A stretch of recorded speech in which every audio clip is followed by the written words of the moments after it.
आपण मागच्या लेक्चरमध्ये बघितलं की 1857च्या उठावाची जी सुरुवात झाली आणि त्याच्यामधून कोणत्या भागातून कोणी नेतृत्व घेतलं.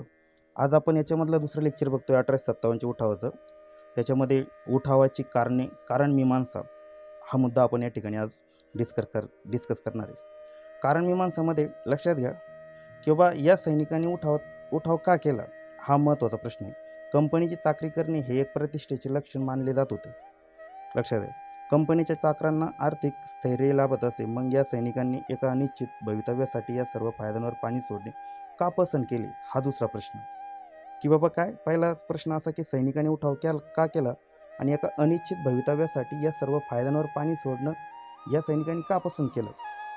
दिल्ली येथे प्रसिद्ध झालेल्या एका जाहीरनाम्यात या बंडाचे तत्कालीन कारण आढळते.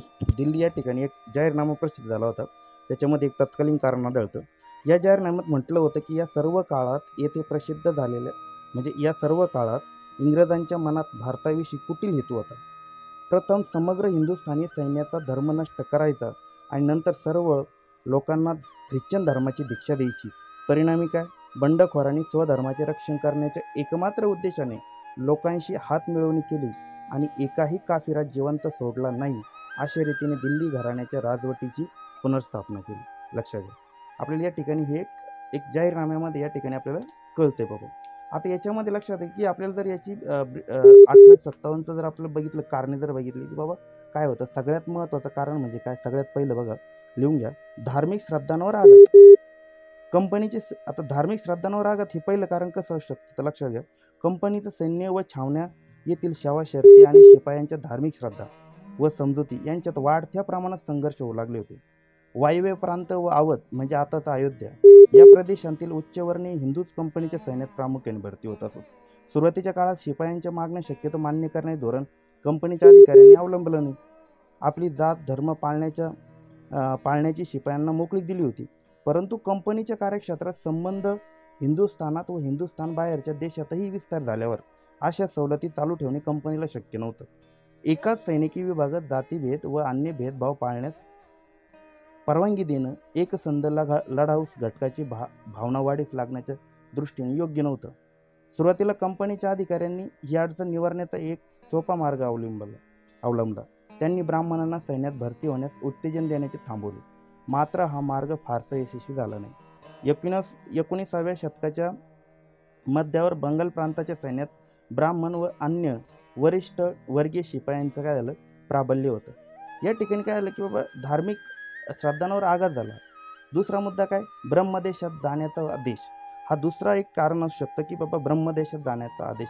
1824 बराकपूर छावणीतील 47व्या रेजिमेंटमधील शिपायांना ब्रह्मदेशात जाण्याची आज्ञा करण्यात आली.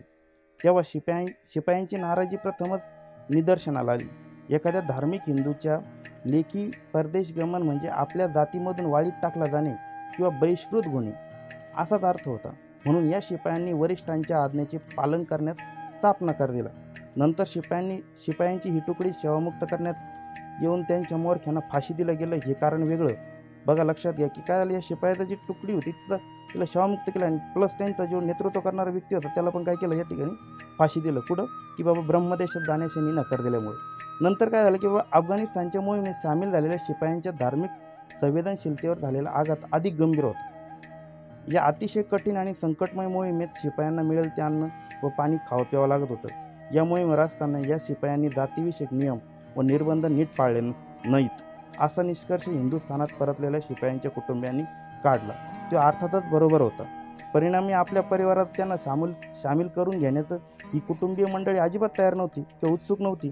या मोहिमेत सामील झालेल्या सीताराम या शिपायावर त्याच्या कुटुंबियाबरोबरच त्याच्या बराकीतील शिपायांनीही बहिष्कार टाकला. लक्षात घ्या किती बेकार कंडिशन त्यावेळची होती. कंपनीची सेवा व त्यामुळे मिळणारी प्रतिष्ठा त्याचे समाजातील स्थान अबाधित ठेवू शकली नाही. त्यामुळे हे की बाबा समाजच नाही राहिला आपल्यासोबत, तर मग काय कंपनीची जी काही सेवा वगैरे होती, प्रतिष्ठेचं जे लक्षण होतं त्या ठिकाणी काय झालं, त्या ठिकाणी त्यांना असं वाटायला लागलं नाही बाबा आपला धर्म किंवा मग आपली समाजात आपल्याला ॲक्सेप्ट करत नाही. आता कंपनीच्या सेवेत असल्यामुळे मिळणाऱ्या प्रतिष्ठेपेक्षा जात व धर्म अधिक श्रेष्ठ ठरला.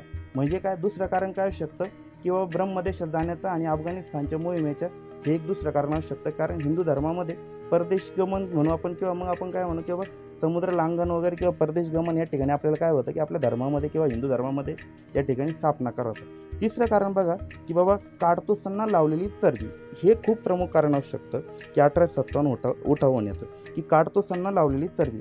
आपल्याला ख्रिश्चन धर्माची दीक्षा देण्याचं कंपनी सरकारचं कारस्थान असल्याच्या अफवांमुळे हे शिपाई अधिक गजबीत ठरले. कंपनीचे अधिकारी व ख्रिस्ती धर्मप्रसारक यांच्यातील घनिष्ठ संवादांमुळे या अफवांवर शिपायांचा विश्वास बसत गेला.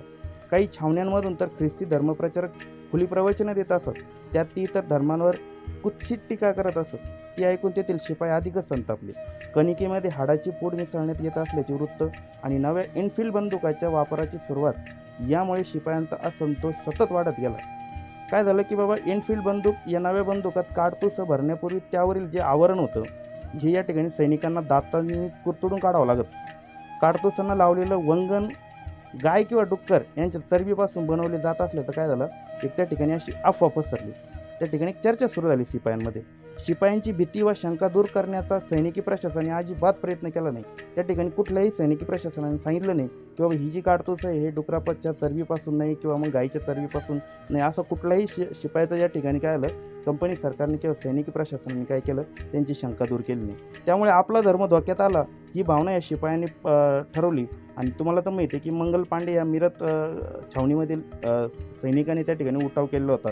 त्यामुळे काडतुसांना लावलेली चरबी हे तिसरं कारण काय होऊ शकतं, 1857चं उठावाचं मेन कारण असू शकतं. त्यानंतर चौथं कारण बघा काय आहे की बाबा वेतन व भत्त्यांविषयी असमाधान होतं. हे खूप महत्त्वाचं कारण आहे. शिपायांचा असंतोष धर्मापुरताच मर्यादित नव्हता, त्यांना मिळणारा वेतन व भत्त्यांविषयी देखील ते असमाधानी होते. पायदळातील शिपायाला वेतनापोटी दरमहा 7 रुपये मिळत, घोडदळातील घोडेस्वाराला दरमहा 27 रुपये मिळत असले तरी त्यामधून त्याला आपला गणवेश, उदरनिर्वाह, घोड्याची दाना, वैरण आदीचा खर्च करावा लागत. या खर्चानंतर त्याच्या हाती एखाद दुसरा रुपया शिल्लक राहत असे. त्याच्याच दर्जाच्या इंग्रज शिपायापेक्षा तो नेहमीच निकृष्ट मानला जाई. त्याच्या निकृष्टपणाची व दुय्यम स्थानाची त्याला पदोपदी आठवण करून दिली जाईल. म्हणजे काय, इंग्रज शिपायाला जे होतं ते आपण म्हणू की त्यांना वागणूक चांगली मिळत आणि भारतीय शिपाई, भारतीय व्यक्ती जर त्या ठिकाणी सैनिकामध्ये असत तर त्यांना निकृष्ट त्या ठिकाणी वागणूक भेटत असेल. आणि हिंदुस्थान शिपाई आणि इंग्रज शिपाई यांच्यात नेहमी भेदभाव केला जात असेल. हिंदुस्थान शिपाई हैदर अली सारखा सैनिकी प्रज्ञावंत असला तरी त्याला कनिष्ठ इंग्रज अधिकाऱ्या इतकेही वेतन मिळण्याची सुतराम शक्यता नव्हती. आणि 30 वर्षाच्या प्रदीर्घ व प्रामाणिक सेवेनंतरही इंग्लंडमधून येऊन नव्याने सैन्यात दाखल होणाऱ्या दुय्यम दर्जाच्या अधिकाऱ्याच्या उद्धट व उर्मट हुकुमांचे पालन करणे त्याला भाग पडत असते. असं काय झालं की बाबा या ठिकाणी असं एक वेगळं काहीतरी चित्र त्या ठिकाणी सैनिकांना तयार करण्यात आणि वेतन व भत्त्यांविषयी या समाधान होतं, उच्चनीचता ज्या ठिकाणी सैनिकांमध्ये होती. आता हे झालं चौथं कारण किंवा वेतन व भत्त्यांविषयी असमाधान. या ठिकाणी 5वं कारण काय असू शकतं किंवा ब्रिटिश राजवटीविषयी भ्रमनिराश. ब्रिटिश राजवटीविषयी सैनिकांचा झालेला भ्रमनिराश व तिला सतत वाढत जाणारा त्यांचा विरोध यांचे प्रतिबिंब या असंतोषात उमटत होते. खरे तर हे शिपाई गणवेशातील शेतकरीच होते. त्यांच्या आणि ग्रामीण जनतेच्या जाणीवा व संवेदना सारख्या होत्या. लॉर्ड डलहौसीच्या धोरणाच्या संभाव्य परिणामाविषयी एका सैनिकाधिकाऱ्याने त्याला असा इशारा दिला की देशातील शेतकरी वर्गामधूनच शिपायांची भरती होत असते. शेतकऱ्यांना काही अधिकार असतात, त्यांचा संकोच झाल्यास किंवा त्यावर अतिक्रमण झाल्यास या शिपायांच्या निष्ठेवर ब्रिटिशांना विसंबून राहता येणार नाही. हिंदुस्थानातील जनतेचा तर अधिक्षेप झाला तर कंपनीच्या शिपायांची सहानुभूती जनतेबरोबर असेल, कारण हे शिपाई जनतेचाच एक भाग आहेत. व्यक्तीच्या हक्कांचा अधिक्षेप म्हणजे पर्यायाने सैन्यातील शिपायांचा, त्यांची मुले, त्यांचे वाडवडील किंवा अन्य नातलग यांचा अधिक्षेप होय. बघा लक्षात घ्या, ब्रिटिश राजवटीविषयी हा काय झाले, भ्रमनिराश झाला. हे झालं 5वं कारण. 6वं कारण काय, जाचक महसूल आकारणे. हे खूप महत्त्वाचं आहे. जाचक महसूल आकारणे, टॅक्स जो होता हा खूप जाचक होता. अवध राज्यातील बहुतेक सर्व शेतकरी कुटुंबातील एकतरी माणूस कंपनीच्या सैन्यात होता. या प्रदेशातील एकूण 75,000 शिपाई कंपनीच्या सैनिकामध्ये काम करत होते. या प्रदेशात घडणाऱ्या सर्व लहान मोठ्या घडामोडीविषयी त्यांना अतिशय जिव्हाळा वाटत असे. धर्मादायी संस्थांच्या जमिनी जप्त झाल्यावर आणि अवध राज्य खालसा झाल्यावर जमीन महसूल आकारणीची व वसुलीची जी नवी पद्धत अंमलात आली तिचा या शिपायांच्या मानसिकतेवर निश्चित परिणाम झाला. ब्रिटिश राजवटीमध्ये हिंदुस्थानातील लोकांची जी दुरावस्था झाली तिची या शिपायांना पूर्ण जाणीव असल्याचे दिल्लीमधील बंडखोरांनी प्रसिद्ध केलेल्या जाहीरनाम्यावरून स्पष्ट दिसून येतं. 1857चा हा उठाव ब्रिटिश विरोधी असल्याने ती एक राजकीय कृती होती. ब्रिटिश सैन्यातील शिपाई व हिंदुस्थानातील सर्वसामान्य जनता यांचे हितसंबंध समान असल्याने या उठावाला राजकीय कृतीचे परिमाण प्राप्त झाले होते.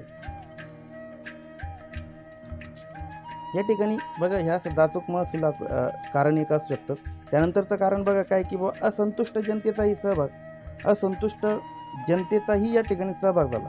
आपण जर बघितलं तर वायव्य प्रांत व अवध या प्रदेशात शिपायांच्या बरोबरीने सर्वसामान्य जनताही उठावात सामील झाली होती.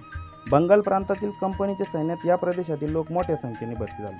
मुझफ्फरपूर, सहारनपूर वगळता इतर ठिकाणी शिपायांच्या बंडामागोमाग काय झालं, सर्वसामान्य जनतेचाच उठाव झाले. शिपायांच्या बंडामुळे ग्रामीण जनतेला सरकारची भीती वाटेनाशी झाली. त्यांच्यावरील प्रशासनाचे नियंत्रणही नष्ट झाले. आजवर साचलेल्या त्यांच्या गारहाण्याच्या व तक्रारींचा एकदम उद्रेक झाला आणि ब्रिटिश राजवटीला असणारा आपला विरोध व्यक्त करण्यासाठी ही जनता या बंडात सामील झाली. बघा लक्षात घ्या, हे एक कारण असू शकतं काय की असंतुष्ट जनतेचा या ठिकाणी सहभाग झाला. सरकारी इमारती उद्ध्वस्त करण्यात आल्या. या दरम्यान लक्षात घ्या, सरकारी खजिने, शस्त्रास्त्रे लुटली गेली. बाराकी व न्यायालयांच्या इमारती आगीच्या भक्ष्यस्थानी पडल्या. तुरुंगाचे दरवाजे खुले करण्यात आले. हे सगळं कशामुळे झालं की सैनिकांना साथपणात भेटले. तर असंतुष्ट जनतेचाही या ठिकाणी काय झालं, सहभाग झाला. तो कशामुळे, तर या ठिकाणी बरीच कारणं होती की टॅक्स वगैरे असेल, धार्मिक काही कारणं असतील किंवा मग लूट असेल. या सगळ्या कारणामुळे काय झालं की असंतुष्ट जनता पण या याच्यामध्ये काय झाली, 1857 उठावामध्ये समाविष्ट झाली. आता जर आपण बघितलं की बाबा 8वं कारण कुठलं असू शकतं, करांच्या ओझ्याखाली दबलेला शेतकरी. काय 8वं कारण कुठलं, करांच्या ओझ्याखाली दबलेला शेतकरी. या उठावाचं कारण ब्रिटिश राजवटीच्या स्वरूपातच शोधावं लागेल आपल्याला. ब्रिटिश राजवटीचे समाजातील सर्व वर्गांच्या हितसंबंधावर विपरीत परिणाम होत होते. असह्य करांच्या ओझ्याखाली दबलेला शेतकरी वर्ग अधिकाधिक कर्जबाजारी व दारिद्र्य होत होता. कमीत कमी श्रम करून जास्तीत जास्त वसुली करायची या एकाच कार्यक्रमात कंपनीला काय होतं, इंटरेस्ट होता किंवा स्वारस्य होतं. साहजिकच महसूल निश्चिती अतिशय घाईगर्दीने केली जाईल. ती करत असताना अनेक वेळा जमिनीचा मजदूर व पीक पाण्याचा विचारही केला जात नसत. 1812 बरेली जिल्ह्याची जमीन महसूल निश्चिती केवळ 10 महिन्यात पूर्ण करण्यात आली. नव्या महसूल निश्चितीनुसार कंपनीला पूर्वीच्या महसुलापेक्षा 14,73,188 रुपये जास्त मिळू लागले. जमीन महसुलाच्या वाढत्या वसुलीमुळे कंपनीच्या अधिकाऱ्यांना विशेष आनंद झाला. त्यांनी महसूल निश्चिती करणाऱ्या कर्मचाऱ्यांचे त्यांचं उत्साह, कार्यकुशलता व अथक परिश्रम याबद्दल खास कौतुक केलं. जमीन महसुलाच्या प्रमाणात झालेल्या अचानक व बेसुमार वाढीचे शेतकऱ्यांवर विपरीत परिणाम झाले. ही गोष्ट कंपनीच्या अधिकाऱ्यांच्या लक्षात आली नाही किंवा त्यांनी ती लक्षात घेतली नाही. एवढ्या मोठ्या प्रमाणात आकारण्यात आलेला महसूल संबंधित शेतकऱ्यावर जुलूम जबरदस्ती केल्याशिवाय किंवा त्यांना यातना दिल्याशिवाय जमा होणे शक्यच नव्हते. रोहिलखंडात 1848 ते 1856 या अवधीत काय झालं, 2,37,388 शेतकऱ्यांकडून जुलूम जबरदस्तीने जमीन महसूल वसूल करण्यात आला. त्यामुळे या ठिकाणी काय झालं की बाबा आता उठावाचं मेन कारण काय असू शकतं, तर या ठिकाणी कराच्या ओझ्याखाली दबलेला शेतकरी हे सुद्धा उठावाचं मेन कारण असू शकतं. त्यानंतरचा नेक्स्ट कारण असेल तर ते म्हणजे काय, जमीनदार इनामदार यांच्या हक्कावर गदा आली. हा मेन मुद्दा असू शकतो या ठिकाणी 1857 उठावाचा. जमीनदार इनामदार यांच्या हक्कावर गदा. नेक्स्ट कारण काय असू शकतं, जमीनदार इनामदार यांच्या हक्कावर गदा आली. परंपरागत जमीनदार व इनामदार यांचंही मोठं नुकसान झालं होतं. ते काय कमी नुकसान नव्हतं. अवध या बंडाचा केंद्रबिंदू होता. तेथील तालुकादारांची सत्ता व खास अधिकार हिरावून घेण्यात आलं होतं. सुमारे 21,000 तालुकादारांच्या जमिनी जप्त करण्यात आल्या होत्या. उत्पन्नाचं साधन अचानक नष्ट झाल्याने हे काय झालं, तालुकादार दुसरे कोणतेही काम करू शकत नव्हते. त्यामुळे काय हे कारण असू शकतं 1857 उठावाचं की जमीनदार इनामदार यांच्या काय हक्कांवर गदा झाली. त्यानंतरचं कारण आहे परंपरागत उद्योगांचा ऱ्हास झाला. ब्रिटिश राजवटीमध्ये हस्तउद्योग, कुटीरोद्योग व अन्य कारागिरांना काय झाली, विपन्नावस्था प्राप्त झाली. कंपनी सरकारने काय केलं, भारतीय संस्थांनी खालसा केल्याने त्यांना मिळणारा राजश्रय बंद झाला. त्यातच हस्तउद्योग, कुटीरोद्योगांना नाउमेद करून अथवा त्यांच्यावर विविध प्रकारे आघात करून ब्रिटिश मालाच्या खपास अधिक प्रोत्साहन देण्याचे धोरण सरकारने अवलंबले. विशेष कुशल व कसबी कारागिरांचा चरितार्थाचा मार्गच बंद झाल्याने त्यांना रोजगाराच्या पर्यायी संधी शोधणे भाग होते.